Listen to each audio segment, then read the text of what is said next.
Welcome you and all to another episode of the Global Latin Factor podcast, where we talk about Latino everything. I am your host, Crispin Valentin. Make sure you subscribe to the channel right now. You have nothing to lose and so much to gain, like this amazing story by Gabriela Deantoni. She has an amazing company, not to mention her journey and her story in general are just amazing. And now to the episode.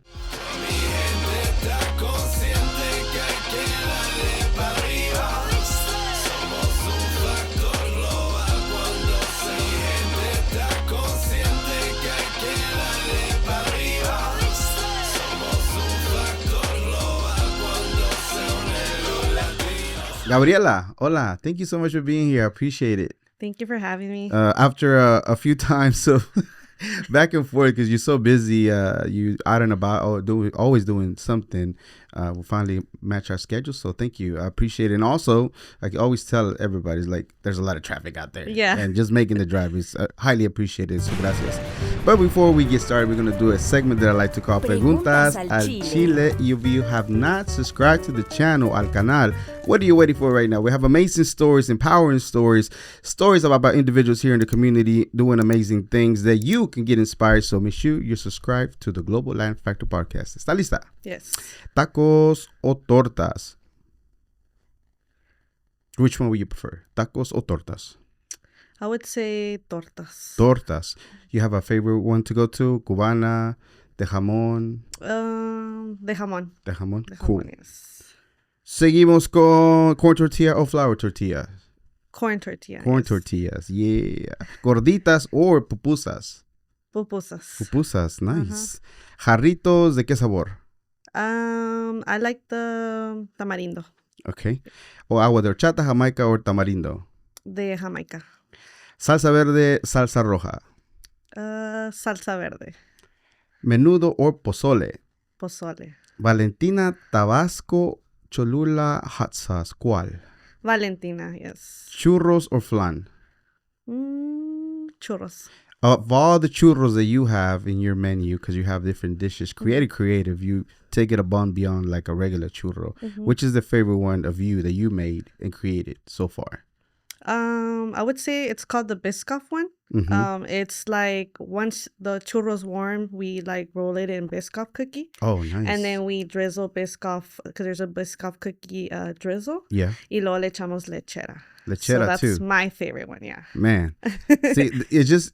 Okay, so how did the idea come about doing that? Because again, I know you do churros and your regular ones, but even the things, we're going to talk a little bit more in depth, but just in general, for that one, the churro, Biscoff, how did you just come out with the idea? So Biscoff is my favorite cookie. Yeah. If you don't know what it is, it's kind of like it's very like creamy, like it's not too sweet, and it's used for like a lot of stuff, not just for that. So my favorite coffee is Biscoff coffee. So I was like, okay, I want to make something, like I'm always trying to integrate like something about me. Yeah. So that's like the reason why I did. I was like, if I like it, I'm pretty sure people will like it, and it's different too. Like you don't really see those out there. You see the regular churro or like fresas con lechera and stuff, but not the Biscoff. How was the reaction for people when they first try it? Well, a lot of people were like, what is that? Like, because it's I crumbled up the cookie, para que se haga like real, like get stuck on there really good when it's warm. And they're like, what is that? And I'm like, oh, it's called a Biscoff cookie. Especially in the Latinos, they don't really know what that is. So I had to kind of like explain to them. And then some I would just be like, once you try it, you know that you're, like, I know you're going to love it. And yeah, we would have people come back and they're like, okay, I want that one. I don't know what it's called, but I want that one, Isn't that the one that they give you in the airplanes también? Yes, usually, the little right? cookie. Yeah, that's my favorite too. I know. One of my It's favorite so ones. good. So good. Yeah. When you're about to celebrate, let's say you have an event, let's say you sold out, let's say different things that you want to celebrate, would you rather prefer to dance salsa, merengue, bachata, or maybe some other genre of music? I would say bachata, because I grew up, in my teenage years, it's like real popular bachata. Okay, so about a couple years ago. Yes, I wish. When you first hear the word Latino or Latina or Latinx, what is the very first things that come to mind to you? To me, it's variety. That's the main, like, that's the one thing, because there's a lot of people think that Latinos are just Hispanics, Right. but there's so many different, categories of people that fall into Latinos, So a lot of variety, Yes. different things. Mhm. Cool. And do you prefer to be called Latina? Do you mind being called Latina, Mexican American? What do you prefer for you? Well, I consider myself Latina because Mhm. both of my parents are from Latin, countries and stuff like that. So I consider myself Latina. But I don't have like no preference, like. Cool. All right, let's talk a little bit about your upbringing and your parents. So when you say both of your parents are Latinos, are they Mexicanos or they're from different areas? So my mom is from Monterrey, so she's from Mexico, Mhm. and then my dad, which no longer is here, he passed away. He was from Brazil. I'm very sorry for your loss. Thank you. So Brazilian. Yes. Wow. And then my grandpa is Italian. Oh, wow. So I have a little bit of, like a little bit of, poquito de todo. Yeah. Poquito de todo. So have you again, I'm very sorry for your loss. Did he ever, was he really into his culture and about Brazilian culture? Yes, we actually, as growing up, even my mom had to learn how to like cook, a lot of the dishes. And now that, he's gone and stuff, it's kind of like good because we still kind of, like, we don't really travel to Brazil anymore, but when I was young, we used to travel a lot. So that's kind of like how we kept his culture, like still there, and then speaking Portuguese, and he had friends here that were Brazilian and stuff Do you like that. speak Portuguese I at all? speak Portuguese, You yes. do? Oh my goodness. That is so, Yes. did a lot of people know this? Not a lot of people know this. So most of people know it, but some don't. Like your close people. Yeah, my close people know. That's pretty neat. Okay. Interesting. I love it whenever I hit the new. I looked up some stuff, but I couldn't find certain things. Yeah. But that's interesting to me. Okay, let's take it back. Do you remember your very first time ever going to Brazil? Yes, I remember. How was that experience for you? So I was about 12 years old. That was the first time I went to Brazil. Mhm. It was very different, but it was very similar to like our Hispanic culture. Monterrey? Yes, because I had already gone to Monterrey since I was very young, and going to Brazil, the thing that made it feel so close to, like Mexico and stuff like that is because their language, like Portuguese, a lot of words are similar to, Espanol. Yeah. But it's just the accent and the way that they use it that makes it Portuguese. So, like, for example, I'll give you an example, like for eggs, in Espanol es huevo, allá es ovo. So it kind of, like leche and leite. So everything was so similar. But the thing that stands out over there is, like, for example, in Mexico, they're known for like tacos. Bring it closer to you. Like tacos, and things like that. Yeah. And actually in Brazil, tacos don't exist. Wow. That's something that What you is the won't main find. most popular street food in Brazil? So it's called a coxinha. Uh-huh. We actually do have some of the ingredients that they use in that in one of our bars that we offer. That's kind of like how I was trying to still keep that like culture in there. I did do one time a coxinha bar, but it didn't go as well as I thought it would go, like as far as like popular. Yeah. Because a lot of people don't know about it. So we still have it in the menu, but it's more like for people that like they know what it is, a coxinha. They'll be like, okay, well, I want to do that bar, Yeah. And most of the time, it's obviously like Brasileños or people that are like in areas where that food is very popular. Okay, so when you were growing up between two cultures, do you ever can tell the difference as far as like normally you have both Mexicano parents or maybe Salvadorian, Mexican, but it's still kind of close. But Brazil, a little bit more different. Yes. I know you said that it's very similar, the upbringing and different things, but it's still kind of somewhat different. Yes. Did you ever catch yourself realizing that was you? Yes, because both of my parents would cook, and my mom, she like when she would cook Mexican, but obviously we're used to that. But when my dad cooked, it was like, wow, like it's something different, like we were like, okay, when is dad gonna cook, because we want that food, because here you can find more Mexican food, casi brasileño. Nowadays there's Texas of Brazil and all that, but it's nothing compared to, like homemade food that's actually made from a Brazilian person, Yeah, and they're heavy. my dad loved to cook, so that was one thing that I really love. But yeah, it was sometimes when I would be like, okay. And then their music, I love Brazilian music. Like there's samba, there's, like sortanejo, which is kind of like cumbias, but in Brazilian. So we grew up every Friday. Yeah, every Friday night, my dad would put on like a YouTube or something, and we would listen to Brazilian and just kind of like that was like our thing, kind of thing. That's awesome. So that's where I kind of did, feel a little bit more Brazilian sometimes than Mexicana. But you are Brazilian. Well, yeah, I am. I'm half Brazilian. But like, I think it's like, and especially when I would go to Brazil, I would come back with an accent. I would be like, okay, I don't want the food from here, like nothing compared to over there. And then my friends would notice it in school. They're like, why does your Spanish sound different, or like, why do you, and I'm like, well, because when we would go to Brazil, because it was such an expensive trip at that time, we would stay at least a month. So we would always go in the summer because actually over there in the summer is winter. So it's backwards. Yeah. So is it the weather that cold over there or not so much? It does get cold. Yeah. It usually rains more because of the rainforest, like La Amazon and all that. But it does reach pretty cold. Yeah. When you're there, as far as like the food, your favorite dish for you, what would you recommend everybody they need to try? I would say espetinhos. Those are like, here you would consider like a steak kebab, but these are mostly made with the seasonings, like brasileños.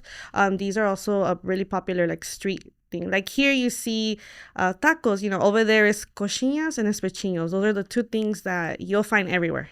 But the thing over there, it's different because they actually have hours that their restaurants are open. So they open in the morning and then they close for like 3-4 hours and then they open up in the evening. So neat. Yeah, I don't know if you've ever experienced like going to like Texas or Brazil, one of them, or like a new one that just opened, which is called Espadas. It's like a one in Mesquite. They actually follow the tradition of how they do the restaurants over there. Whenever you go to those places, you kind of sort of look, see how authentic it is. Yes, and I know I shouldn't, but like I'm like, yeah, this is not Brazilian. Like I can tell right away. I know the flavor. Like I said, I grew up with it. And like when I would go to Brazil, like I would watch my grandpa do because there's the churrasco, so there's a certain way of doing it. That's why you can tell, the seasonings and stuff like that. Okay, what area in particular did you used to go to? So my family lives in a place called Ponta Grossa. It's Paraná. It's very deep south, of Brazil. So what is the most amazing memory that you have from the first time that you went over there? You were like, oh, wow, this is freaking neat. I wish I can go back. I would say for me, what really like I was like, wow, like I wish I could stay here, right? I think it's the way how they treat you. The way they treat you like you're walking in the street, just randomly, and people are like, oh, you want a cup of water, or like, come, let's have lunch. Like some people would do that, and I'm like, you don't get that, you don't get that here. So that for me, I mean, I've always been a family, person. Like I love gatherings and stuff like that. So that's what caught my attention really much. And I'm like, I would tell my dad when we would come back, I'm like, I want to go back. Like, I want to, feel that way. Like, I want to have our little gatherings, and things like that. Do you still want to eventually here in the near future go back to Brazil and village? You still have family over there? Yeah, I still have family. I actually recently went like 3 years ago.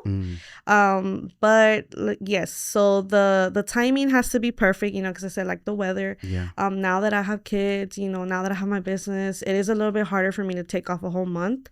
But yes, like I do plan on going, eventually. Did you ever went into the carnival, one of the biggest carnivals that they have over there in Brazil, right? I never got to experience because those happened in February, and at the time, when I was younger, I was in school, so I couldn't take off to go. Do you want to experience it? I would love to, yes. Yeah. I would actually love to go and take, me and my husband, I wouldn't take my kids because my dad has told me, and I've heard and things like that it's more like an adult, kind of thing. Yeah, it's not for kids. There's a lot of stuff. It's not, from what I've seen, it's not for kids. Yeah, so, but I would really love to, because I never got the opportunity to, like, go. And I've heard that it's really good, but I would have to obviously plan out for it, yeah. It's interesting that you said that, because I noticed I came back from Colombia in February.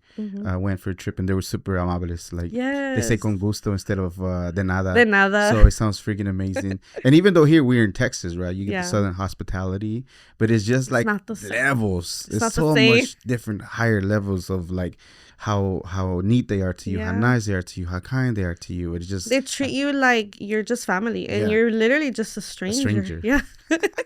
So true. And at first I was like, okay, is this normal? You know, because you're so used to being here, and even when I go to Mexico, like with my family and stuff, yes, they're amables, but you know, not randomly people will be like, oh, come in, let's have breakfast or something. Okay, so take me back to those early memories in Monterrey. Like, what is the best memories that you remember of that? For me, it was always Christmas, because when we would go to Monterrey, I always just felt like se sentía la Navidad, you know, like you could feel the spirit, people gathering up around the tree. Everything was so small, but it was so like intimidating, you know, like intimido. So you would feel the spirit of Navidad. And here, I mean, I've been here for so many years, and like it's like nothing compared to over there, you know. And then the pozole, you know, after Christmas and stuff like that, and like they close down the streets to have parties, dance and stuff like that.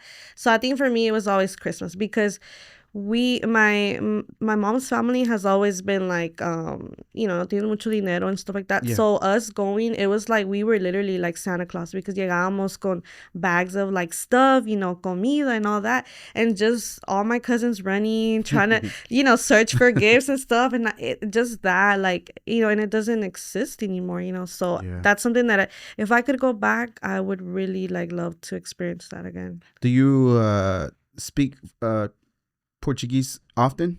I do speak it, but not, obviously now that my dad's not around, but we don't really speak it as much. You know, if I hear it there and here and there, like I'll be like, oh yeah, you know, they're speaking Portuguese, and I'll say hi or something. Or when I go to the Brazilian restaurants, I speak nothing but Portuguese, and they look at me and they're like, oh, you're Brazilian, you know? Yes. And then my kids know a little bit, and my husband, he's fluent too, because ever since I was young, you know, he's traveled with me to Brazil, so he kind of picked it up along the way. Oh wow, that's neat. He learned really good. He actually, I think he probably even speaks more better than me. Really? Yeah. That's awesome. Okay, let's start with your story about the business and how you got into doing the things that you do. So when you were going to school, I don't know if you went to college or if you want to focus on that, or if you had to focus on that, but did you always had like an entrepreneur spirit? So yes, I think honestly I don't know, like I think I was meant to be either like a leader or a entrepreneur, you know, own something of my own, because even when I was young, like I started working as young as 16, like and I was working at a bazaar, like selling, you know, it was selling. I always did a lot of sales. I worked at T-Mobile, you know, things like that. And then when I was around 17, about to be 18, I actually got into being a Zumba instructor. So there is where it actually kind of started, because I was like, okay, I can do this, you know, like do it on the side, still work, but save up to be able to open up a space, you know, and do my own thing. Well, that didn't work out, you know. Pasaron like 2 years. Rent was too high. You know, I was young, and then I had my daughter, so it was kind of hard. So did you actually get a space? You got a space? I ended up getting a space, nice. yes. So you had a studio. I had a studio. I did Zumba classes. I went and got my certificates, all of that. But yeah, then I got pregnant, and then, you know, life happened, so I stopped. And then after that, I remember that I started doing, I don't know if you're familiar with Mary Kay. Yep. Absolutely. Yeah, same thing, you know, like it was kind of like you're working to be your own boss, you know. Which kind of, come on. Nothing against the ladies, but it's not the same thing as having your brand, your name on it and telling it to people. Yes. And then that only happened for like 2 years. Obviously things happened, and I kind of just didn't do it no more, you know. And it kind of started going like off trend, you know. People were no longer interested in Mary Kay or none of that stuff. Got too old. That's for the old ladies. Yes, they're like, that's for old people. And I'm like, okay. So that was another time I remember that I was trying to do something on my own. And then the last thing that I did after that was when I did have my son, after I got pregnant and stuff, I became a cardio instructor. So I was doing it at the time where I was living. In the back of my yard, like I made it to look like an actual cardio like gym and stuff like that. Wow. And I had people sign up, and I helped them, you know, lose weight and everything. And I did that for like 2 years. Then again, life happens, and then that's when I moved to Houston. I actually moved from Dallas to Houston, and that's when I just left. You know, like I was like, I can still do it over there, but being like newborn, you know, and all that is just harder to do. Then when you say life happens, is because you got pregnant and had a baby, and you want to take a pause, or just different things that played out? Whatever you want to tell me. I don't want to get too much into your business. So actually, that's how I came into doing what I'm doing now. Because after I had my son, I stopped, doing the cardio, moved to Houston. And then that's actually when my dad passed. So at that time, my son was like 3 months, so I was not working, and I did not want to go back to work. I was like, I want to stay home with my son, and then with everything happening with my dad and stuff like that, that's when I'm like, I need something to like distract myself, kind of like help me get through all that stuff. And that's when my husband, actually, he was the one. He said, well, why don't you do something from home? There's so many moms that do things from home, like, I don't know, like crafts or sell this, that. So my business originally started 5 years ago. I started back in 2020, late 2020, almost 2021. Cuando pasó todo la pandemia and all that. And then I started baking from home. So that's how the actual business started. So you had a name for that at that time? Yes. Because now it changed to what we have now. So what you used to go by at that time? So at that time, it was Gdeantoni Bakery. Bakery? Yes. Only focusing on bakery and baking goods? Yes. And when you decided to do something as far as bakery, what was the main one that you were doing? Cookies? Was it breads? So I started doing cheesecakes, actually. I was selling cheesecakes to my neighborhoods. Why cheesecakes? Because I'm a big lover of cheesecake. I've never been a fan of cakes, which people would be like, why did you become like a bakery business? And I'm like, I don't know, it's weird, it's weird how things happen. But I started selling cheesecakes. Then from there, people are like, oh, well, me haces un pastel custom cake, and I'm like, okay, well, I had no experience at all. Like, I had never baked in my life. So it was just kind of like a like experiment to me. Yeah. And then people started liking it. So I was like, okay, I can make money, stay here with my son at home. And I love doing it, like I love baking cheesecakes. And then from there, it started getting, a little bit more serious of like, oh, I need a quinceañera cake, I need a wedding cake. This school needs desserts for like a certain event. So that's when I started building my clientele. Like I was really busy at that time. Like, it was crazy busy. Let's take a backtrack just a little bit before we move forward. So you decide cheesecakes because you love cheesecakes. So I see a pattern here of the things that you like. And yeah. And kind of see if other people like it. Yeah. It turns out that they do. That they do. So you found a bunch of your tribe of people that like it. Yeah. So how does it feel to be able to just like, how do you start marketing? How you start promoting that you're doing cakes? Or do you literally just walk the neighborhood, tell everybody, hey, I'm going to be selling cheesecakes, put your order in? No, so it was actually funny because I remember this is the day that I started everything. It was 4th of July, and my family was over at Houston. They came from Dallas to visit us. And my cuñada was like, hey, what are we having for dessert? And I'm like, oh, well, I made a few cheesecakes and stuff. And I'm like, para nosotros. And she's like, oh, okay. And then she's like, do y'all have like a Facebook group page? You know how nowadays we have like a 211 or a 211 or something like that, the neighborhood, And at that time we used to live like in estates, so it was like a whole big neighborhood. It was a lot of people. And she's like, well, have you ever thought about like just selling them to your neighbors? And I'm like, no, because I don't know if they would like it, like, and I'm like, and I don't know if I want to do as many cheesecakes, I was like, I love doing it for us, but no, like, no para like vender. And she's like, just try it. So it was so funny because we got on my phone, and then she's like, just post one however you look, slice it up, make it look pretty, And I did. And because it was 4th of July, my phone started like blowing up, talking about, oh, I want to order one, and I want to order this, and how many do you have left? And then I was like, well, I don't have them right now, like right now, but I can make it tomorrow, And then they're like, yeah, without even having, like, I mean, I had ours, but I wasn't gonna like just take it away from us and then give it to them. So then I was like, but if you guys would like to try a slice, like I can. So people started coming over my house, and I was passing out cheesecake slices. And from there, it's like that person told the other person, and that's how it started, like, And then after that, every day I was having orders, weekends, and I was like, okay, I don't think I'm ready to like do that many. Because at one time I did do about like 35 cheesecakes. 35 De los que, like, not too big, but like the round ones, the pie size ones. Yeah. Okay, so you got kind of, I guess, a little nervous because there's too many orders coming in. So what do? Take a break, replan, do everything? So no, what I did is that I did kind of like stop posting. And then when I would make like one for me, I would make like 5 extra, and I would just post it. I'd be like, hey, today I have 5 extra cheesecake. Who wants one? That's how I was doing it at first, because I did get a little scared. Also because I didn't really know my neighbors either that well. I tenía como like 3 months que había, moved there. So I didn't really know.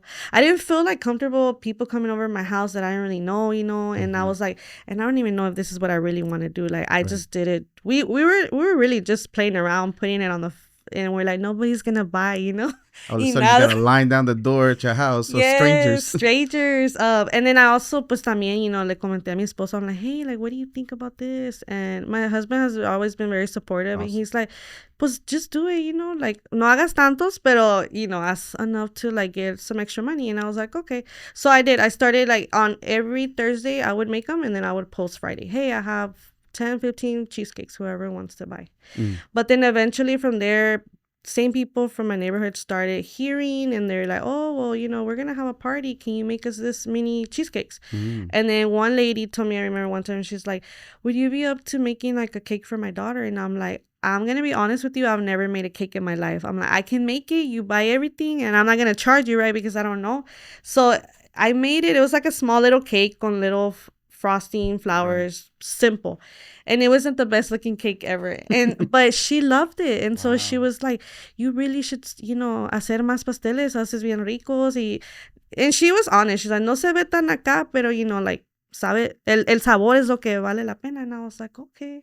So I started experimenting. I started going on YouTube, TikTok, kind of practicing before I actually went and started. When you hear your sister-in-law, when you hear that neighbor kind of tell you that you got really good product and you should be doing this, what goes into your mind? What do you start thinking about?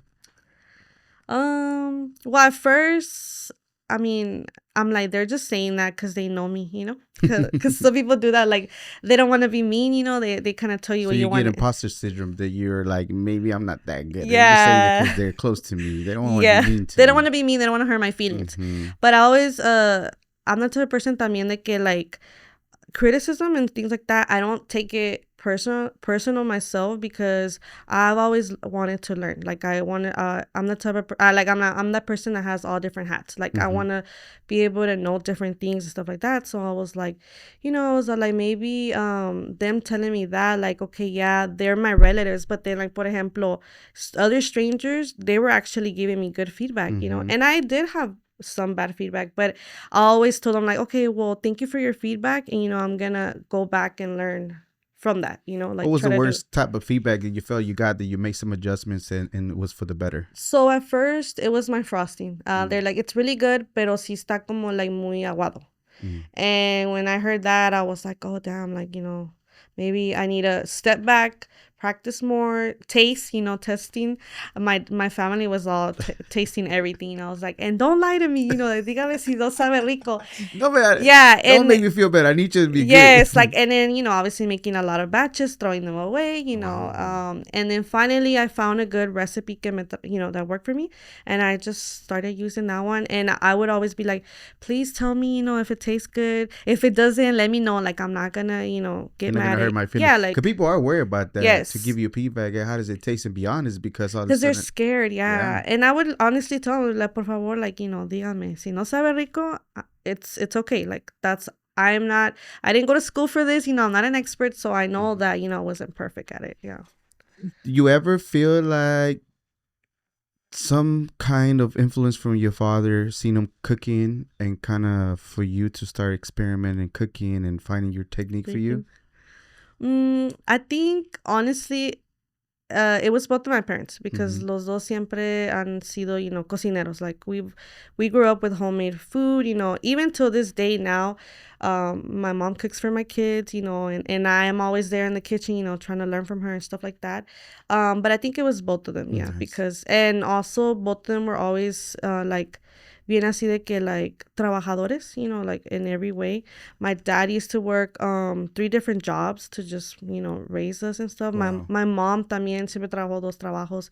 So I think a lot of it I got from that. I think that's why too, when I turned 16, I was like I want to help, I want to bring in some type of income or something to the house. And how does that make you feel whenever you're out and about and you've seen the things that your parents went through, and then now you're doing the things that you're doing? Does it make you feel like you need to be able to do this, or do you feel like it should come easy to me because I've seen it from my parents Yeah. doing 2 jobs, and still coming home and bringing in some more money. Yeah. And I think it's easy for me because, like I said, I was raised with it. And a great example de los dos siempre, you know, and then they were always the type de que nunca dejes que like la vida, like always, how do you say it? I'm trying to find a way how to say Mhm. it. Like, don't settle for the minimum, you know, like siempre atrás de lo mejor. Not materialistic way, but lo mejor, o sea, que aprendes nuevas cosas, you know, make sure you never know, like you never know what life brings to you and what talents you discover and things like Mhm. that.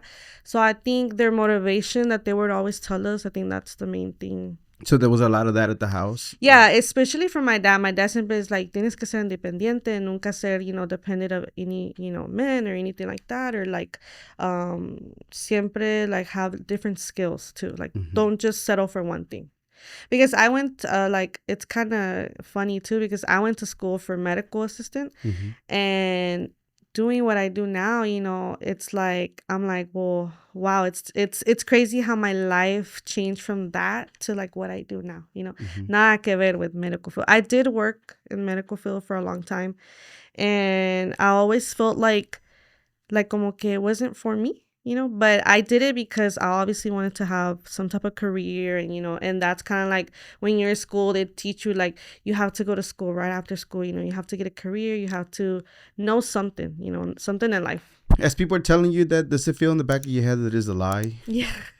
And I've seen it, you know, like I've seen it in my example, and I've seen it in a lot of my friends, because I have a lot of friends that went to like universities and things. I didn't go to university, I just went to, you know, local college, pero que fueron a universidad and stuff, and now they're just either doing their own thing or they're just doing something completely that they never, you know, like nada que ver con lo que they're With their studies, nothing to do with their degrees. And they're obviously in debt because they're still paying something that they're not, you know, pursuing or anything. So you did finish the medical and went into the Yes, field as well? I did medical field from 18 years old to like about 22, 23.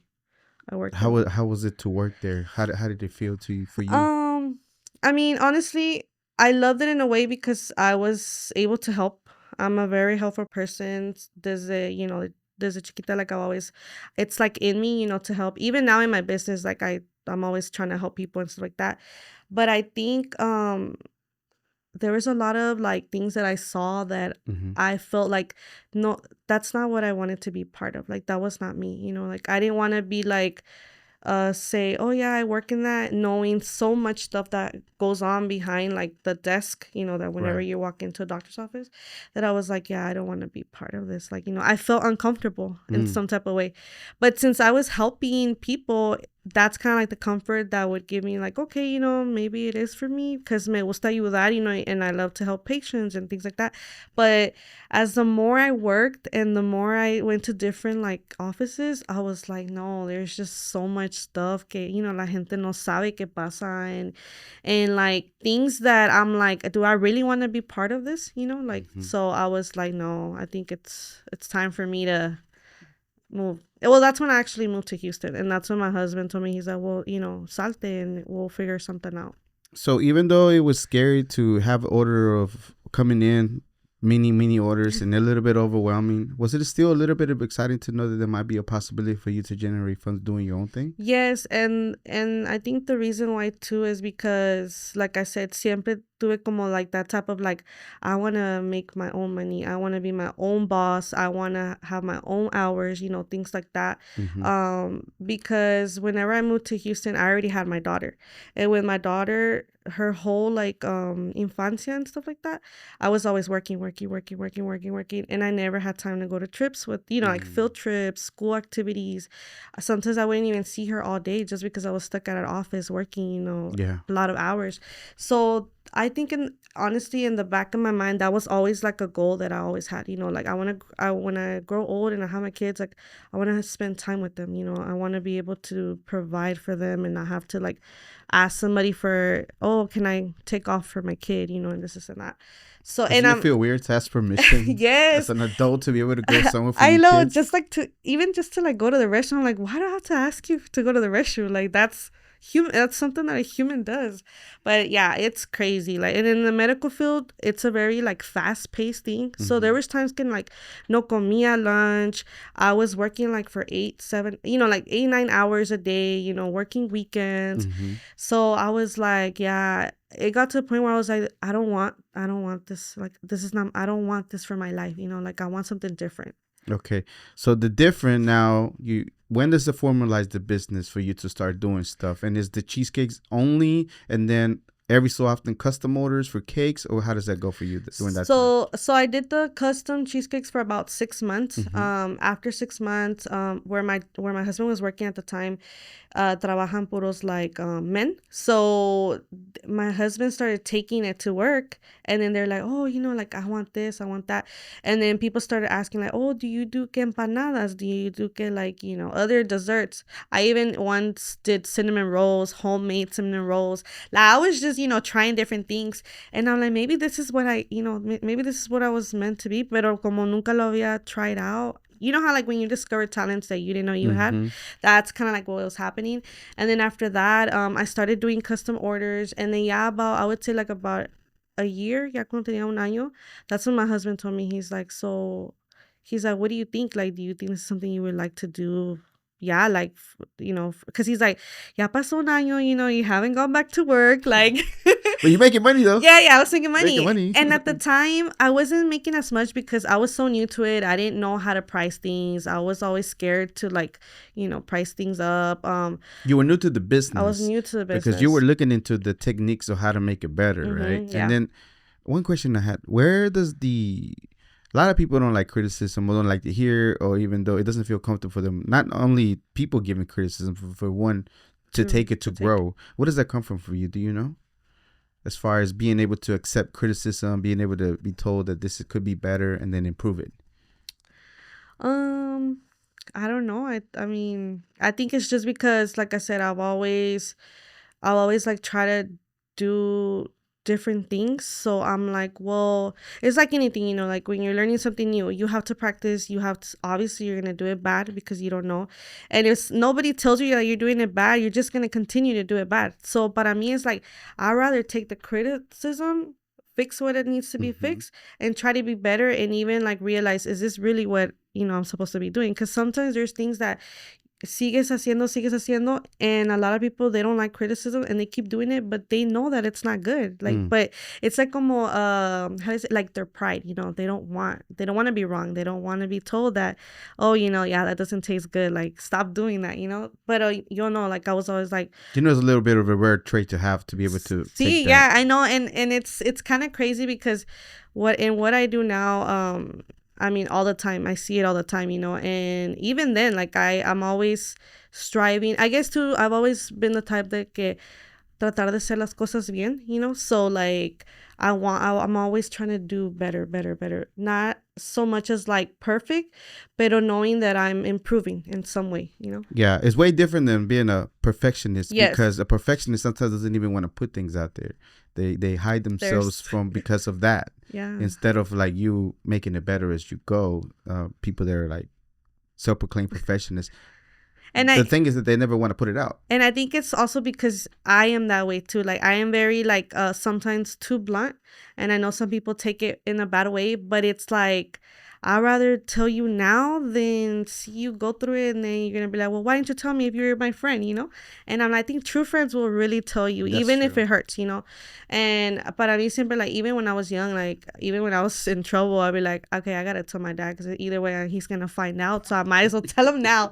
So I think I've always had it in me, like, yeah, what I with my business, it's good because it helps me, it's helped me a lot to grow in so many things, and perfect in a way, like, but not always aiming for perfection, but just trying to do better, So the now a year later, you start looking into the business part. What is the first steps that you take to solidify the actual business, or what is it going to be? So at first, I was obviously not tracking anything. I was just kind of going to grocery, buying everything together with my groceries, not calculating anything. I know I was making money because I would obviously see it. Pero then that's when my husband told me, he's like, okay, ya no vas a trabajar, you want to do this for real, like, let's do it the right way, because you have to make sure you are actually making money, y no nomás haciéndolo por hacer, And so that's when he told me, he's like, we got to find you like a system, like how to track your sales. Where does that come from him to do that? Because he seems to be very skillful as far as that. Yeah, I think it's him growing up too, he kind of had to learn it because on his own, just because with his family and stuff like that. And también he, from really young, he's always like worked, and like he's always had business ideas.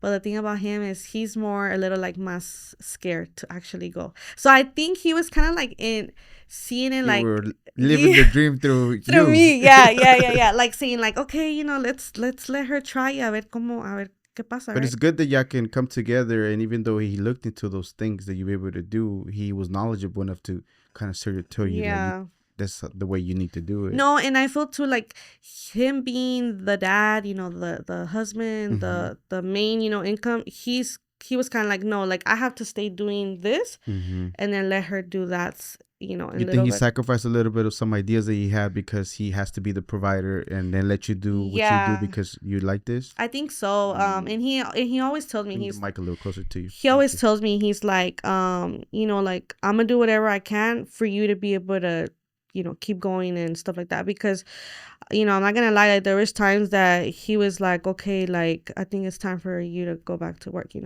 and I would be like, yes, pero no, It was like, yes, but no. I've always been like very like, I guess I like to take risk, and I was like, siempre sido de que I'm gonna do it, because if I don't do it, it's gonna be in the back of my head, y como un little like, just there, like a little, just bugging me, like you never did it, you never tried it, you don't know the outcome, Y él es más así como que he steps back and he's like, oh, I don't know, because he's had a lot of great like business ideas, and he actually last year was gonna launch his own company too, pero it was like that, like the el miedo, in which I understand, because he was the main provider, and it's kind of hard to just let go of something that's secure to something that you don't know what's gonna happen. And I'm always like, it's kind of weird, like we kind of work together, because I'm the one that's always like, but you gotta do it, like if you don't do it, you're never gonna know. And he's always like the supportive, as like, no, keep doing your thing, like let's grow your stuff, and stuff like that. So it's great to have that support. Yes, it really is, because it gives you some safety net to be able to, you are able to still, not so much risk, but still calculated risk. Yes, because he's providing, and as you're growing the business. Growing, yes. Yeah. Okay, so a year later, now he has the systems that he tells you kind of sort of you have to, and now you're executing more like a business, right? Yes, but at the time, I was still nothing official. Like, I had my name, but I was nothing registered, anything like that. So you had it on Instagram? Or I had it. Like that yet? I didn't even have an Instagram. Oh, wow. I actually was marketing just Facebook groups, referrals. Referrals was a big thing with, that. And then at his job, people were like asking all the time, and then that's when it actually got a little bit more official too, because people from his job were like corporate people. So I started going into like catering desserts. So like for their, I don't know, they have an event, or they have a national no sé qué, like all the different type of. So he would always tell them, hey, like my wife does this, like, yeah, ahí era como entré, and I started doing big caterings. Then the school where my kids were going también, they reached out for like graduation and stuff like that. So I was making definitely more money and more consistent, and so that's when I told him, I was like, okay, I feel like now it's starting to actually become something, like something more. I was getting actual like clientele, Yes, I had the neighbors, Claro. pero these were people that were actually like hiring my services to do for big events. So you continue working it. When is it that you stop doing the bakery? You always do the bakery because it's incorporated in your carts and your bars that you call it, but when did all the other stuff come into place? Because you have let's talk about the business in general. So when did you change it over to what is now? So back then it was that, right? Then when I moved back to Dallas is actually when I started the different name, because I got here. And the name is now? The name is Gdeantoni Social Co. Social Co. Co. Yes. And in your mind, whenever you establish the name, what is it that it's supposed to stand for? Like the elevator pitch per se, or people want to ask you, what kind of services do you provide? Yes. So the reason why I did social is because my services are social. Everything's social. A party, a private event, even my experiences and workshops that I do are social, is people gathering together, and I'm providing them services, hosting a workshop or anything like that. So it's like, I want it to be social because I want everything to fall into the social, I don't want it to just be catering, because I also do experience and workshops. So I kind of wanted to bring it together. And then Co is just company, shorter for company. And then was it important for you to have your initial and then your last name? Yes. So actually, a lot of people ask me, like, why. One, they can never pronounce it correct, which is fine, The correct pronunciation is? So the correct pronunciation is Gdeantoni Social Co. Deantoni. Deantoni. It sounds a little Italian, but it's not. Yes, because my grandpa is Italian, yes. But that was my dad's last name. So whenever I started everything back in the day, when I started the bakery, I wanted to have his last name, because it's kind of like, the reason why I started everything was to kind of, like, in his memory, kind of help me through the grief and all that. And I feel like carrying that last name over to my business is, it's kind of like showing him, like, Dad, like, I actually did end up doing something of my own, and I know that he, he's obviously watching from above, and it's like to make him proud, and I want to continue to have something about him in my business. Okay. Porque por lo mismo, like, he was such a working dad, and he was always like, you're so independent, like, you were meant to be something more than just working for somebody. So that's kind of like where it all came together. Does that give you fuel whenever it's not going so well sometimes, that your dad told you that? Yes, but at the same time, I always look back and I'm like, well, at least it's something, and at least it's something that I can say it's mine. Like, it's my brand. I created it, from the name, from like every little detail that I do in my work. Like, I pour so much love and like dedicación to it. So I feel like, even if I wasn't to be as big, and actually that's not even my goal, like, to be a big corporate, thing. I feel like that's the reason why I left corporate, because I didn't want to be in the corporate world. But I do want it to be something where I can be like, okay, like, this is mine. I own it. I work so hard for it. And, my dad's proud either way, I don't doubt it whatsoever, because it is recognized now. Okay, so when do you decide to pivot? Why did you decide to pivot to making the Social Co instead of just the bakery? What did you see? What was there demand for people? Did you just kind of sort of wanted to? It was like a whole experience that it was happening. All of a sudden, you decided, no, I need to make it a little bit bigger than just the bakery. So it actually, like I said, started when I came back to Dallas. I was actually gonna stop my business when I came back to Dallas, because it was just a lot of things. Life, comes itself with a lot of other things. And then also because I had left from Dallas for almost 6 years. I lived in Houston for 6 years. I built my clientele over there. And there was no way that same clientele was going to be here, because it's, it's like a 3-4 hour drive. So I was kind of like, when you ever feel like, is this really what I'm supposed to be doing? And so I was like, maybe I can be like a normal person, go back to a corporate. And I did. I came back, and I was only there for like a month and a half. How miserable. It was so bad. Like, I just, and every day I was like outside my car with the like the steering wheel. And I'm like, oh, like, I don't want to go to work. Like, this is not. Como la canción, I don't want to go. Yeah, that kind of thing, or like, no quiero trabajar, that type of thing. And I would literally sit there like 30 minutes. I'm like, okay, I have to prepare myself to go in there, sit down, and just be in another person, And I think the thing that made me be like, no, this is not for me, is because I was working and I was new, and there was people that had been there for years. And all of a sudden, like, they just started coming like, hey, you're no longer working with us, grab your stuff and go. And I'm like what? Like, like, I had to like experience that again to kind of be like, okay, yeah, no, this is not for me, And I'm like, I feel like I was so much more value than just that. And I was getting paid at the time, I don't know, like $17-18. And I'm like, how can I go from like what I was making with my own hours, working from home, things like that, to coming here, making less, taking so much from like, managers, clients, patients, things like that. And that's when I told my husband, I'm like, you know what? I'm like, I'm just going to start all over again, start from scratch. And I'm like, if I did it once, I can do it again. And then he's like, are you sure? And I'm like, yes, I am so sure. I'm like, I don't want to do this no more. I'm like, I'm missing out so much on my kids. And I think it's like once you experience being your own, like boss and like you own your own stuff, there's no going back. There's no going back. Like I always tell even now, I always tell some of my friends that are barely starting, I'm like, the worst thing that can happen is you can go back to working from a 9 to 5. I think that's the worst thing that can happen. Everything else, it's like, it's so worth, doing it. Nice. So, yeah. I mean, it's true though, because again, once you experienced it and having to go to even be put in like uncertainty that you might even have a job or not seeing other people that go, and you're like, oh shoot, yes, this is my livelihood. This is how I pay my bills. So take it upon your own hands too, which is amazing, by the way. It's amazing that you do it. So you decide to go and do the social co. So then before I left my job, I was already doing it on the weekends only.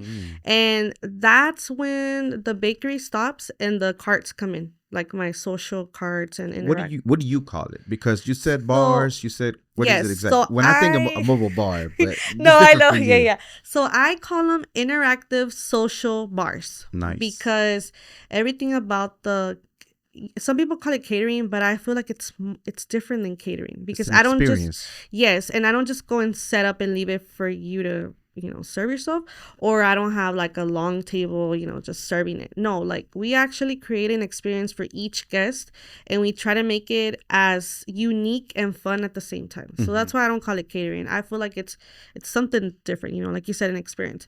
So at that time I was still doing cakes on the weekends, and then the idea came, what if I can still, because I was still kind of getting tired of doing cakes, because I'm not gonna lie, like that making custom cakes can be very stressful, like mucho stress, late nights, working a lot, and honestly here in Dallas I feel like there was a lot more competition than in Houston. In Houston I was used to my neighborhood. Here in Dallas it's like I gotta compete with all these other cake people, and so that's when I'm like, okay, I don't want to leave the cakes because I still love doing cakes, but I don't want to be stuck doing custom cakes anymore. So that's when I started brainstorming, and then that's when I came up with a cake bar, which is one of our menus. That's how. Remember the moment when it clicked for you? Yes, I was in my house, and I was just like thinking, I'm like, I was actually doing frosting for a cake, and I'm like me sentía agotada, and I was like, man, like, do I really want to keep doing this? But I was like, I still love it, but how can I still do it without putting in so much work? I believe a lot in like working smarter, not harder. So I was like, okay, what if I do like a cake bar? Ahí ya no tendría que ser custom cakes. They're mini little cakes, no frosting, nothing, because the guests, they create their own little like kind of mini cake. And then that's when at the time I met the person that actually was my first client. At the time we went I met her through my husband, and we went to lunch, and she was telling me about an event that she was having. I'm like, hey, like, do you think I could create something for your guests? Obviously I'm not gonna charge you. I just kind of want to see if it's something that will really. You wanted to test the market. Yes, I'm like, if it's something that will really work.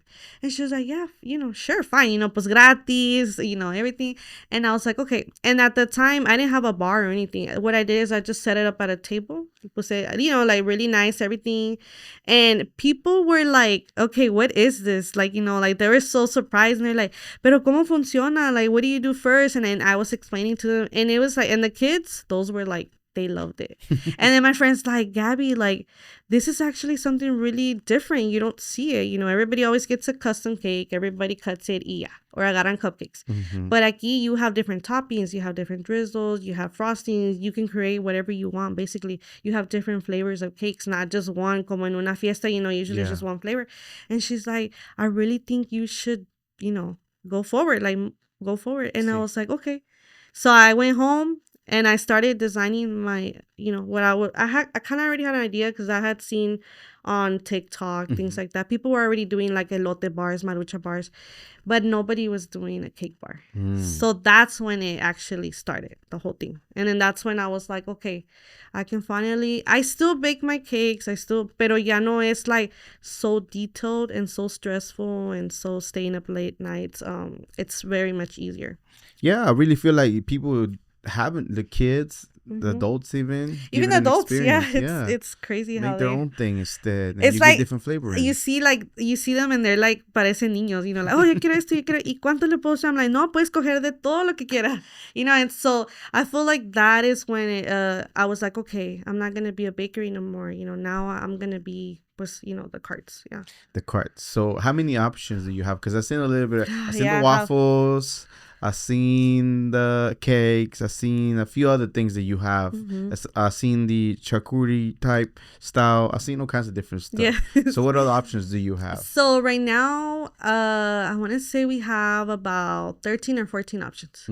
Some of the very popular ones ahorita son a chilaquile bar. That's my favorite Mexican breakfast, so I incorporated it. I was like, I know people, I mean, who doesn't like chilaquiles, and I'm like, and then to have it as where like it's like on the go, hot, fresh, and like bringing it into your event, like for a late snack, for brunch, so we have that. We even have a pozole bar. We have churros, paleta bar, and that's because people are like, but how do you do so much, and how did you come up with so much? And I'm like, well, because I kind of thought of it as a business strategy. I was like, if I only offer one thing, there's so many other people that they can hire, but if I offer different things, we can basically take the whole, like the whole party, they're gonna have different carts, and a mucha gente le gusta así de que just one person does everything for them. I have a lot of clients that they're like, oh, well, it's because you offer this and that, let me hire you for 3 different services. Okay, so whenever they find you, where do they find you at? Do you have a website? Do they have Instagram? Or yes, so most of my clients started from Facebook. I created first a Facebook page, and then just Facebook groups where they're looking for vendors, things like that. And now we have Instagram. Instagram is one of our main, like, that we use now. Facebook is kind of like, going away for us, but we still use it.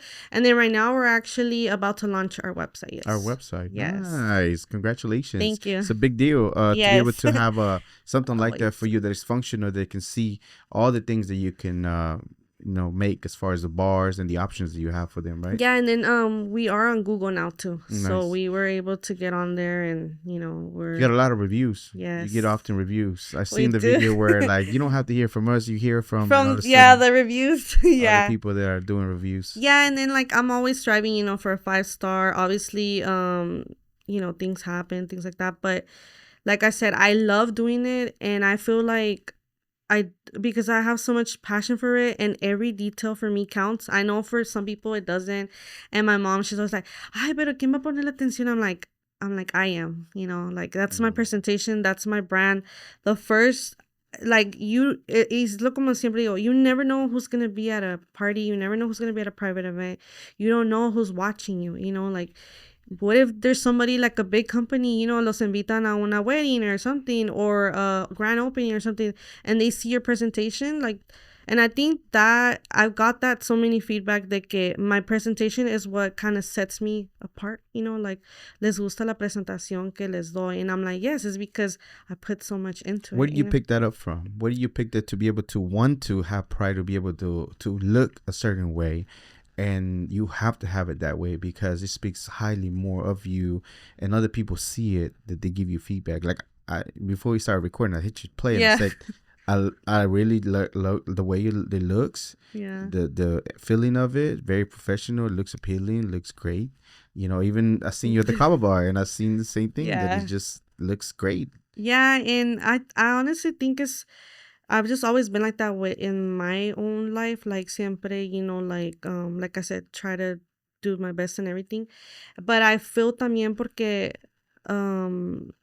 it's like I always believe that so much, is like the first impression is everything, And obviously when I started, like, my presentation was nothing near to what it is now, It's like steps that you keep taking, but it's like the way I see it is like, if I want certain people to hire me, they're gonna look for certain things, and then that's when your value starts coming and growing, because you're putting so much into your, like, our cards, every, like, I don't know, every detail, menu, anything like that, decoration, umbrella, everything. It's different, because if you see two different carts, this one has one umbrella and then this one has another one, you can tell the difference, and that's the one thing people are always like, oh, like, I love how your whole, like, setup is, like, it's just so, diferente, like, the gold, all It's the beautiful.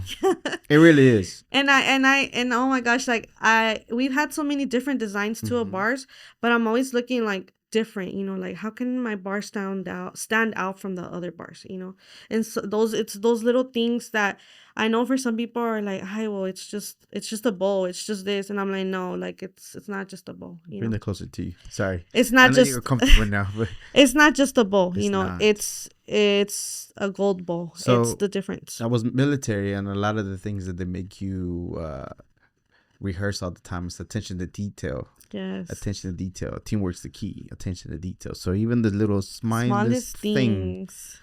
And I think it's because yo soy así, like, I'm always, and my mom told me, she's like, you're so picky, you're so this, and I'm like, it's because, like, I don't know, like, I feel like si no lo hago así, I'm not gonna, it's not like me, it's not gonna represent me, and I just feel like and I always said this, I don't care if you're a CEO, I don't care if you're my friend, I don't care if you're this, the presentation is gonna always be the same, like, I'm not gonna halfway something because you're my friend, or because your event's not as important as this event. Like, always treat every event like if it's, like I said, a first impression to anybody. Yeah, porque a veces se pasa a los amigos. Yeah. Mediocre job. Like, what do you mean, bro? I know, I'm paying you all this money, you can do your thing. Or like, I honestly have seen it so much where, like, people get paid for the event y ya llega el día del evento y pues dicen, pues ya me pagó, let's just do whatever.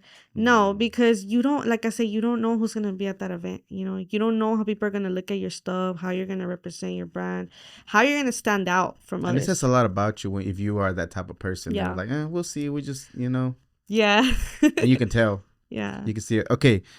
When the most, because you have a selection of different things. The chilaquiles, first of all, we got to normalize chilaquiles at nighttime. I know. Let's normalize that. Yeah. But second, where do all those ideas flow to you specifically? When you're baking, when you're maybe walking, when you're sitting around, is there a particular time that they come to you? I'm like, chilaquile bar. Do you have marucha bars también, right? Yes, I have maruchan bar. Honestly, I just think that, like I said, I am always looking at, like, por ejemplo, I have friends that do the same thing that I do, but nomás hacen one service, and I'm like, but it's because people, yes, they're looking for that, but most people want a variety. They want things to choose from, That's how people are. Like, the more variety you have, the more you attract, and obviously the more business you get and stuff like that. But I feel like también a lot of the menus that I've chosen is because they're either different, not a lot of people do them, or it's something that I like, and I'm like, but why not do something that I like, like, it's my brand. Basically, I'm like, I don't want to sound like, but basically it's my brand. I can do whatever I want with it. Like, I can create whatever I want. So why not include things that I like to kind of, represent myself, because a lot of people have asked me, like, why chilaquiles? And I'm like, it's my favorite dish. It's my favorite breakfast dish. Who doesn't like chilaquiles? Yeah, and I'm like, elotes, that's my favorite snack, like, I've always grown up in Monterrey, like, my mom's from Monterrey, so they're known for their elotes, elotes asados, elotes this. So it's like most of my menus are because of me, and then others because of demand, people what's trending, maruchan bar, things like that. Yeah. Okay. So whenever people, how do you keep it to where it's too confusing, there's way too many options, and people can kind of sort of narrow down to what they want? So is it like the consultation when they call you, maybe they saw something, hey, did you know I know you saw our marucha bar, and I know you want it, but we have this bar, and also I'm like, oh, I didn't know that. So yes, that does sometimes get hard, because especially the website is going to help a lot. The website, and that's the reason why I decided, because I've had people tell me, like, why don't you have a website? One, I didn't know what I wanted my website to be. I didn't just want to create it and not be happy with it. And two was because I was trying to finalize like my options. I wanted to be like, okay, now this is what I have. I'm not gonna change anything. Maybe one menu I'll change, but I'm gonna keep all the favorites. All the favorite ones that people have, and it does become hard. What I mostly do is whenever they send over their information, I just tell them, are you looking for a savory or are you looking for a sweet? And some people will be like, I'm looking for both. That's when I send them my whole menu. Or if they're like, oh, well, I saw that you do this, but do you do other things? And then that's when I send them. But if they come to me straight just for like, I want an elote bar, then I'll give them quote, whatever. Yeah, most of the time my Instagram sends them a message, and then right after that oh yeah, I know. Yeah. I'll be talking to your Instagram sometimes Yeah. by myself. Yeah. And then I get a reply. Yeah, so I send that, and then right after that I send them my full menu, just to give them options. Or it also can be that I did an event for them, and then they contact me again for another event, and that's when I tell them, hey, by the way, I do have all these other options too. They're like, oh wow, like I didn't know you offered all of that. Well, again, your website is going to alleviate a lot of those options. You narrowed it down. You got even a la carte stuff that you can do it if you wanted. You just specifically other additional things in addition to the bars that you have. But as far as like, you don't ever try to proactively kind of sort of tell them, yeah, I definitely know that you're looking for this, but just FYI, I have all these other options too. Because you feel like you kind of sort of try to upsell and that's not who you are. No, it's just that because we do offer a lot, I don't want to, and it's like their first interaction. So I don't want to overwhelm. Yes. Once we get into like details, things like that, I tell them, I was like, hey, especially if it's like a wedding where they're able to have other options. Sometimes when they're working with budgets, things like that, then I don't try to upscale so much because I know that they're working with the budget. And then también depende like the event. Some events like grand openings, I know that they'll tell me straight up, like, I want something different. And I'm like, okay, well, we actually have all these other options. Maybe we can do a 2-in-1 bar, because we do that option too. Like, we give them the option to do 2 different menus and 1 bar only. So, yeah. And that's very popular, actually. You do such a great job with because whether you want it or not, everyone's trying to sell, which is fine, right? You got services you want to sell them to, but there's a point where you become a little bit too pushy. But not you. Yours is so easily to be able to, like, this is what we have, this is what you want, okay, but next time we have a bunch of other stuff that you would love to if you want to. Yeah, and people get excited when they're like, when I tell them the 2-in-1, because they're like, okay, I'm getting 2-in-1. But in reality, it's just 2 options, and because también they think about their guests, well, maybe they will like other options, like it's become actually very popular, like the 2-in-1 option. And that's another thing that makes us stand out, because from experience, I've seen and stuff like that, a lot of people don't want to do the 2-in-1 because sometimes it can be a little bit more hard. You have to have a certain setup to do both bars, y que quepa todo. But since the beginning, when I, designed my bars, I was already thinking in the future, like, and things like that, like 2-in-1 or like enough space, you never know, like you're going to change your menus. Do you find yourself thinking about in the longer future term of things that could happen that you need to adjust, like often or not so much? Yes. I'm always, brainstorming. I'm always like, okay, what can I do? How can I make my bar look better? I'm always thinking of like, how can I make it more unique? Because I think that's how you are seen different from others, and it's like, not because I'm trying to compete, because I don't compete with anyone. I feel like everybody has their own way of doing things, but I want something that will stand out. I feel like people look for those things, because everybody can do catering, everybody can do bars. I mean, there's so many people that do bars now. I feel like now it's becoming more and more popular, a hot dog bar, this and that. But I just feel like the thing that will help you stand out is what's going to make you different.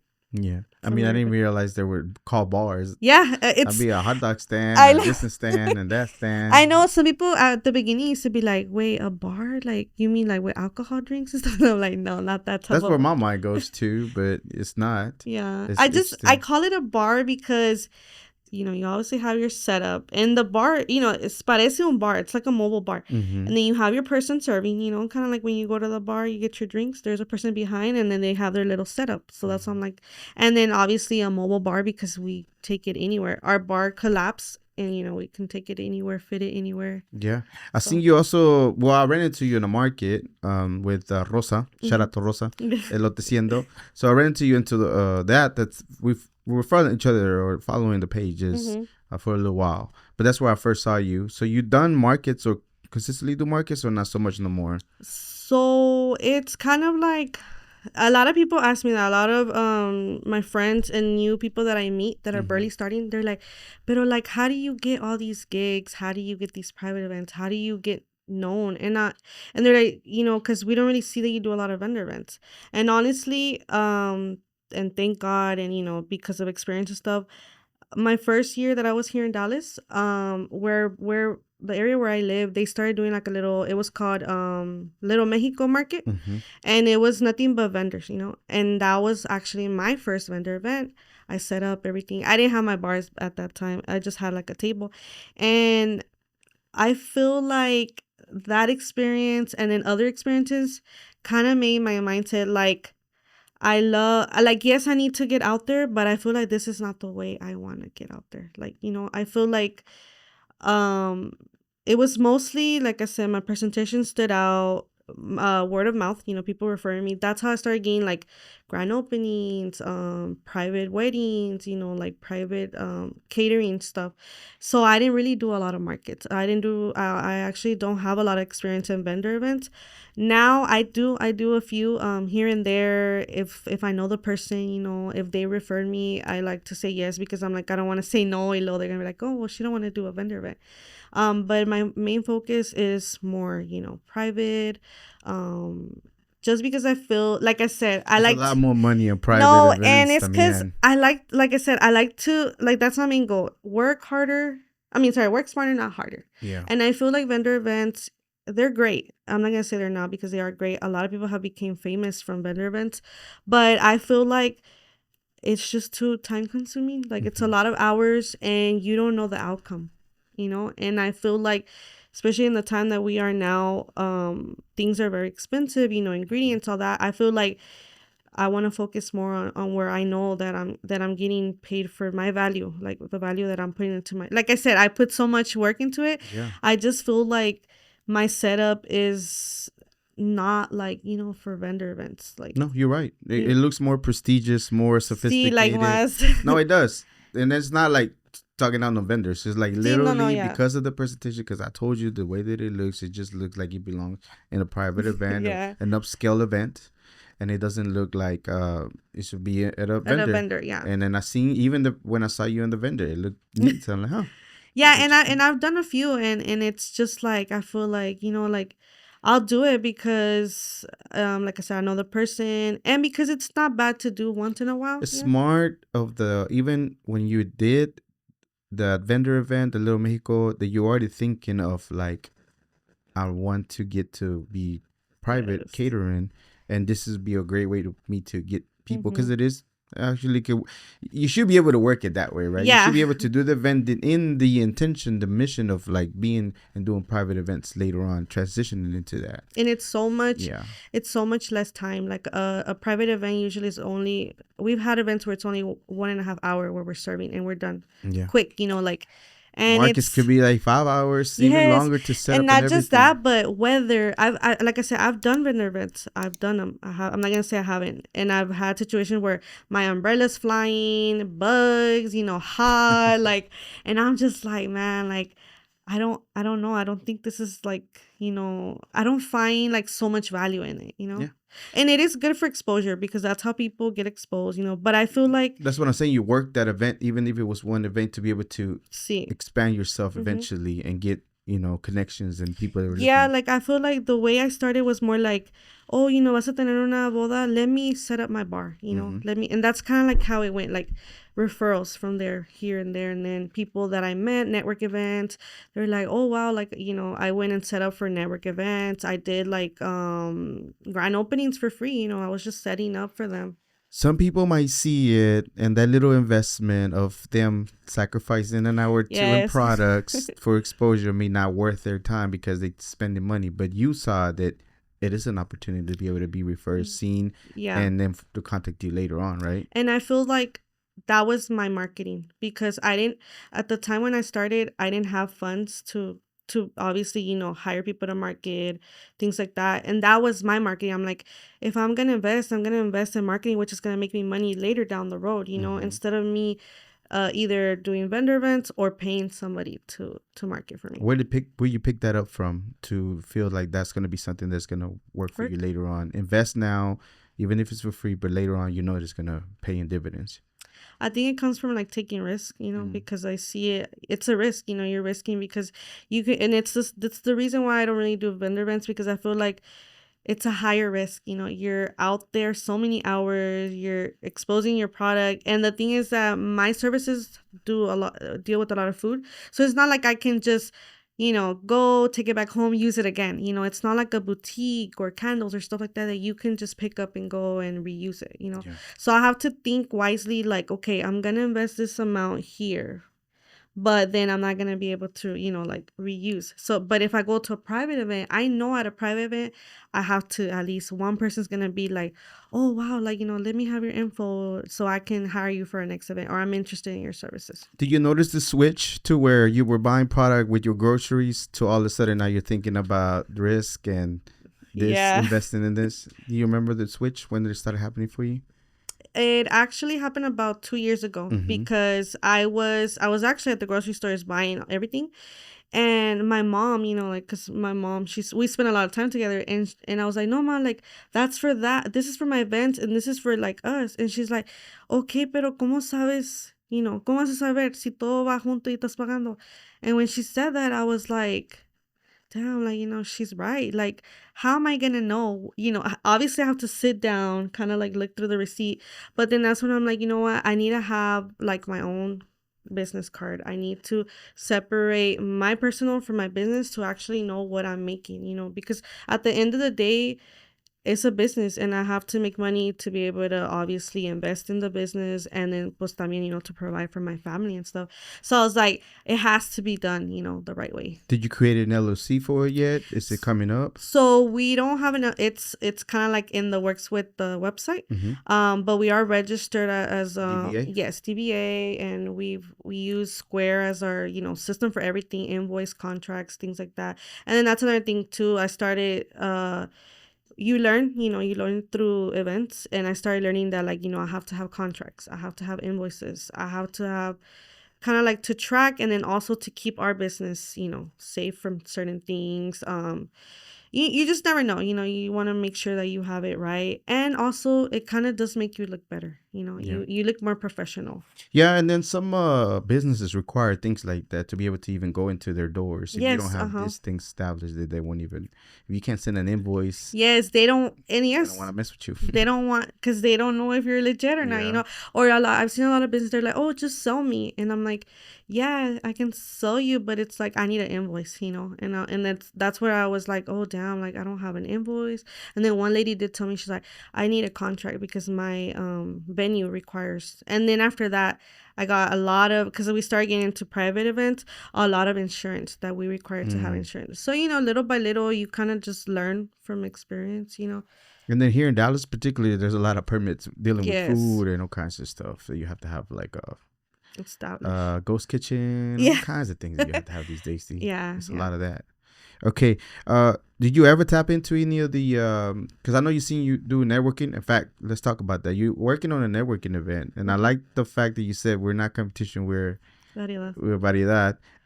What does that come about, that event? And tell me, when is it gonna happen?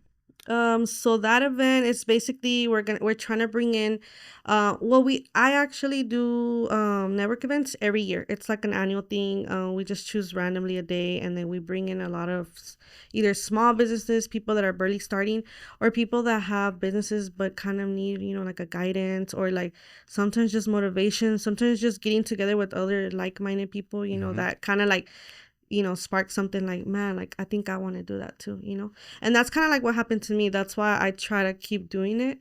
And so the reason why we call it, I think the reason why this is so special to me is because I've experienced so many things the past few years of like other vendors, like not liking us because we do the same thing, or like feeling like that we're taking away their business, things like that.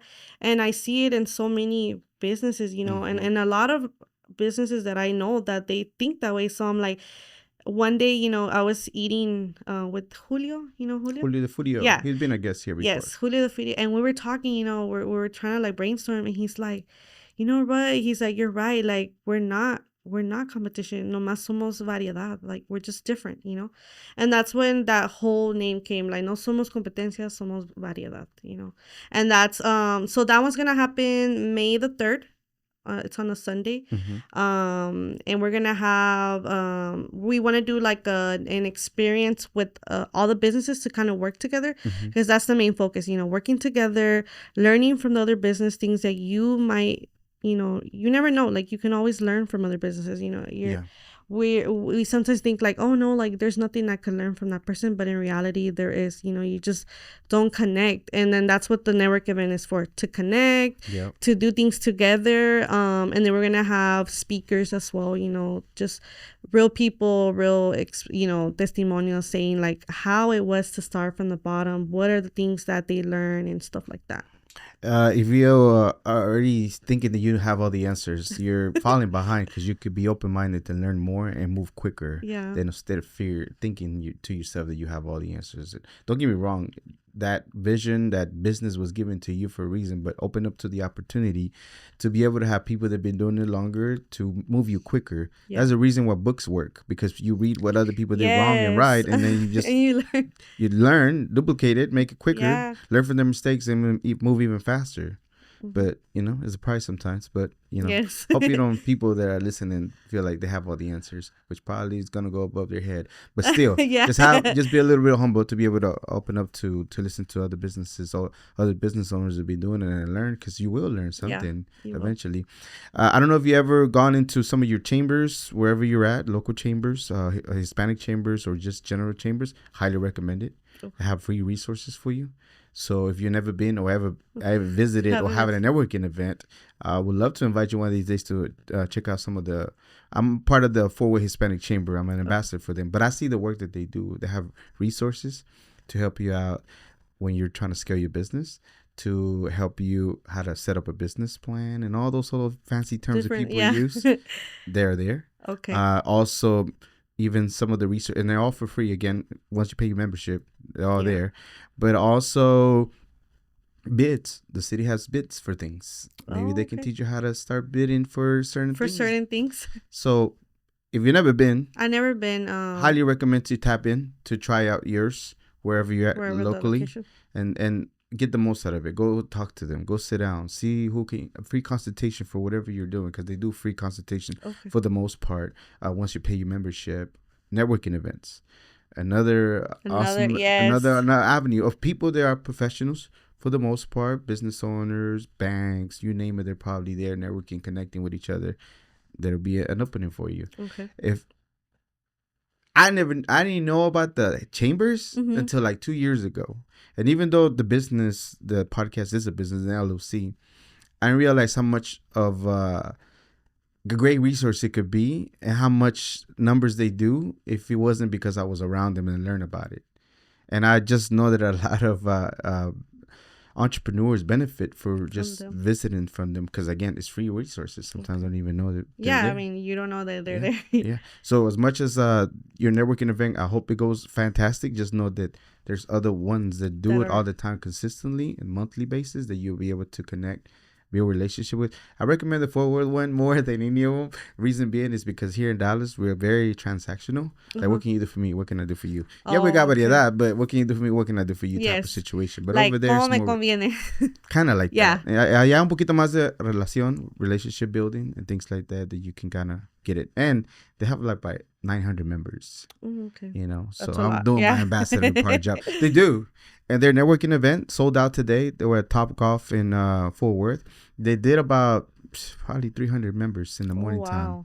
So I just know the power behind them. Yeah. And I know a lot of entrepreneurs that tapped in to start it, maybe where you're at, maybe initially just in the beginning stages, and now they're flourishing, and they have brick and mortar now. Now they're moving on to this, they're moving on to that. So fantastic resource, by the way.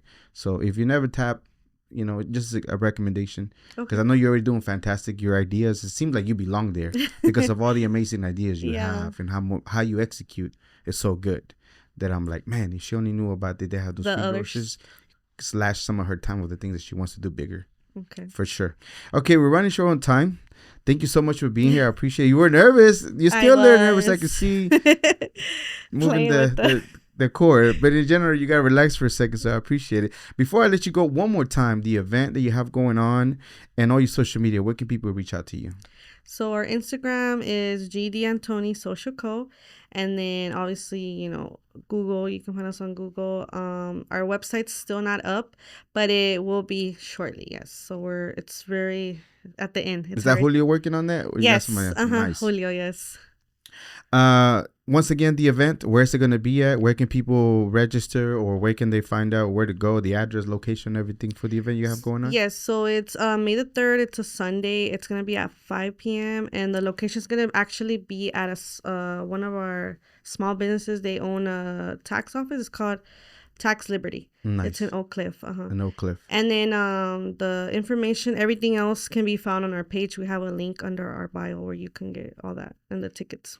And then you also, before I let you go, you actually create events like the people could go decorate cakes. They can do workshops and things like that. How did that come about for you? What did you want to incorporate that? So that came from the bakery stuff too. Our first workshop was actually how to decorate your cake, and it's become very popular. Was that the one at the Cabo Bar? Yes, Nice. that was one Anytime of the. you want to come back? Yeah, come back. Yeah. It's actually one of our most popular ones, and it's just basically I go and host them. We do them public. We do private ones, and then we also do like team building for corporates. Like we don't always do cake decorating. We also do edible arrangements, how to build your own charcuterie, paint and sip. So there's different options, and like sizing too. So it doesn't have to be a big group. We do require 4 or more people at least to be able to go out and host somewhere. Okay, great, fantastic. Now, when you were on your way over here, even though you were nervous, y toda la cosa, was there like, man, I wish he asked me about this. I wish we touch up on this. Anything comes to mind? No, I think the main thing was how did it all started and the meaning behind the name, the brand. And I think we went over that. So I'm good. I'm glad we did. I told you we were good. Yeah. I told you we were good. Yeah. Saludos. Any shout outs? Anybody that impacted you through your journey? Anybody that taught you something? Anybody that you work often? Familia and everything. Saludos. Well, yes. First of all, saludos to my family because they have been a really great support, especially my husband. And then to some of my business friends that actually, one of my friends, Samantha, she owns Sweet and Nights. She's actually the one that kind of always is there pushing me, to go. Rosa, I work really closely with her now. So she's actually the one that introduced me to you and all your services and stuff like that. And then another person would be Julio, because he's really, there's a lot he knows so much stuff, that I didn't know. And I'm learning from him as we're, doing projects together and stuff like that. So a big shout out to him as well. Yes. Yeah, you are hiring, by the way. Yes, you are hiring. So serious inquiries can reach out to you. What are you looking for specifically? So we're looking for staff, event, basically what we do, but we need other people to do that as well. How does it feel to know that you're hiring? I was kind of like not sure about posting because I'm like, oh my gosh, like I was kind of like, do I really do need this? Do I don't? But one thing my friend always told me, she's like, if you don't let go and trust people with your, like, you're never going to really go too far because it's always going to be just me, and like the whole point of my business is for me to kind of eventually step back and have people, working the business. Do you know that's one of the hardest things for Latinos to do? Yes. To be able to delegate. To trust and let somebody. To be able to delegate and things like nobody can get into your mind as far as the things that you created. Let's say you hire somebody and they run with an idea. Mm-hmm. You trained them, you gave them everything that they do, and eventually you didn't want the corporate people to stick, yes. Grow and go and do your thing beyond. But as far as tapping into your mind of all the amazing ideas that you created, that can never be replicated, and the passion that you do Yeah. behind it, and the little small executions that you do that nobody can even if Yeah. they wanted to. So being around a lot of entrepreneurs, one of the main things that comes up is being able to delegate, because we're so prideful to be able to know that we can do it all. Yes. But when do you have time to go to network and connect with other people as the business is still running itself? Because she has the right idea to be able to use step back and then Yes. just be the supervisor, the leader that you Yeah, eventually want to and be. then too, because I have so many other ideas that and like, projects that I'm working behind scene, that I need someone to be able to kind of step into my my main role and let me focus a little bit more on that, because that's the only way that we're gonna be able to get, like I said, be better. You can't clone yourself. It can't be Yeah. in a million times, but you can train other people to do the To do, things, yeah. compensate them for what they do, and then be able to go even higher. Mm-hmm. It's a struggle for a lot of entrepreneurs, Yeah. but know that that's not the only way for you to get bigger, and trust that they're gonna do the work. They might do it 70% because nobody's gonna have the Yeah, passion you nobody's have, gonna. but enough of those people running the thing so you can grow.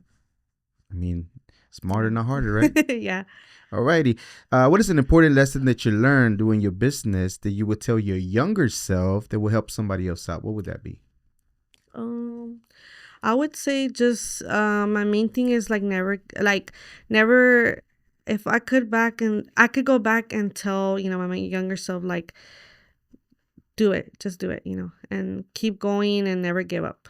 Even if life, like I said, a lot of times I was already doing my own thing, but life came, and it's like, I feel like even when life comes, like, you still have to keep going. Like, and I always look back and I'm like, all that work that I put, like, I just can't let it go, like, just because of life, life is still gonna continue. Like, life is still gonna keep happening. But it keeps pulling you back, right, to doing what you're doing. So, Yeah.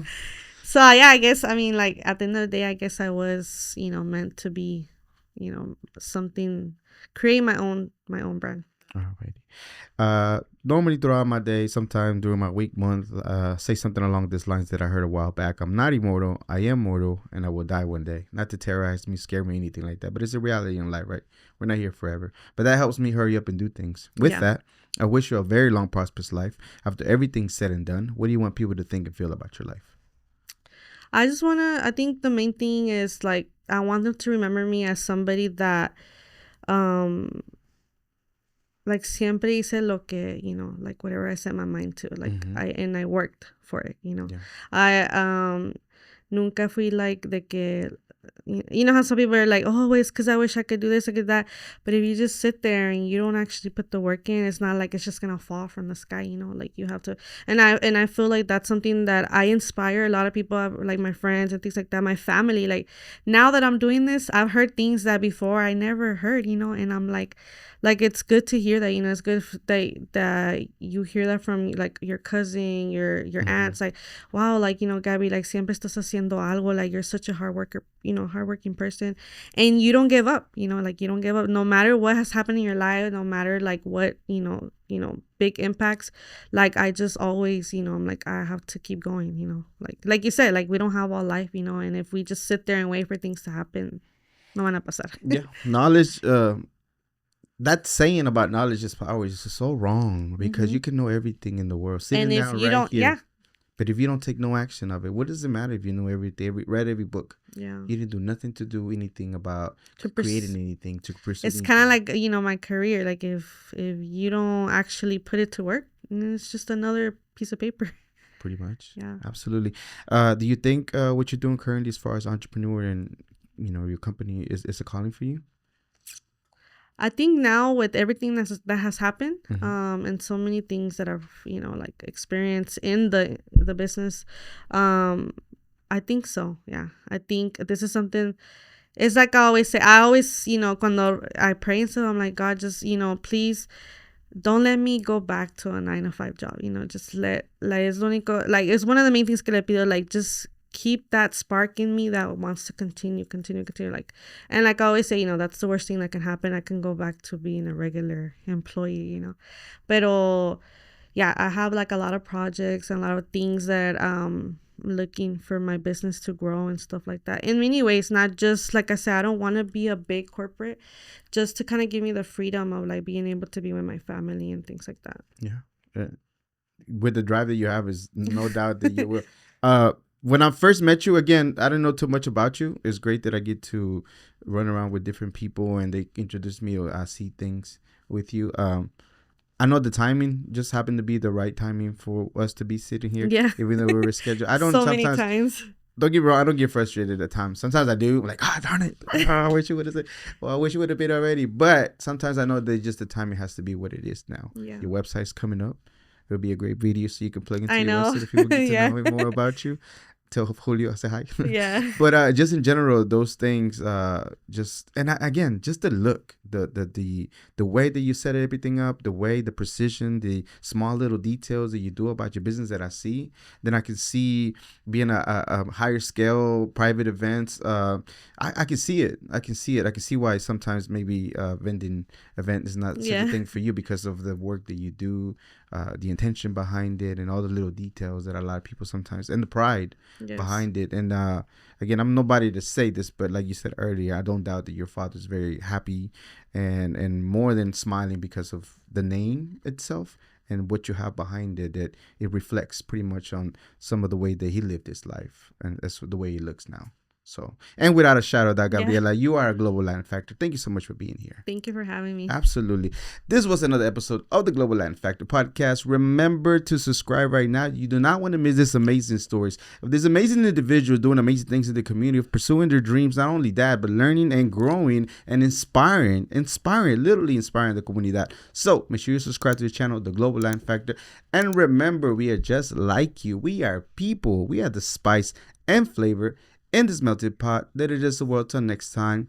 Bye.